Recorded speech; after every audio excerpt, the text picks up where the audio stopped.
It is said that our first memories are manifested around the time we learn to speak. Gender stereotypes are passed along from parent to child already from the time of birth. It happens subconsciously, automatically, since we grew up in that environment as well. Those stereotypes mold your child's mind and are ingrained in their every move. And by the time they start to speak, it will feel like it's always been there. Baby girls are held softer against the parent's body, and baby boys are held more firmly further out from the body.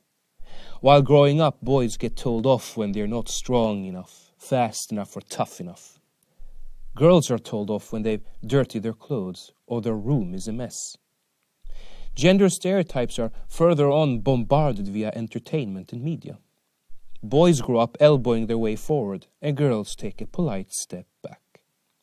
Blue and pink still resides as definitions for gender, but it limits and confines a child's unlimited and explorative mind. In school, girls continued the proper path of following the rules and were rewarded for it. According to reports, women don't apply for jobs unless they believe they are 100% qualified. In 2014, Bloomberg Businessweek reported that in the US, male graduates are hired 5 to 20% more often than women.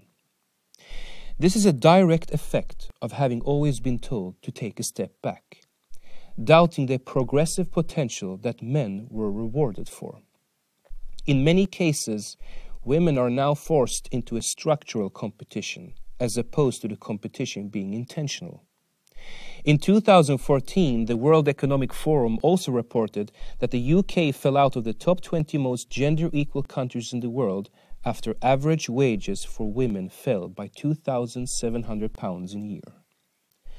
Regarding efficiency, if a 14-year-old likes doing an activity and they happen to do it most efficient, but due to a social stigma of the activity not being typical for their gender role, that 14-year-old might stop practicing it completely. We then forego efficiency on a large basis. The individual is kept from personal development as well as talents and skills not being cultivated. It would be most needed to try the gender-equal teaching in every kindergarten, where children get to play with all toys as opposed to a limitation of choices due to gender. Limited versus unlimited.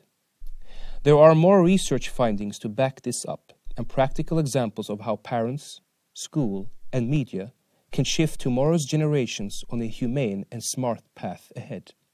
Imagine a child growing up addressing problems, questions, and issues with that large scope of vision. Relieved from the confines of strict roles could be truly groundbreaking for the future. Humanity 2.0, welcome.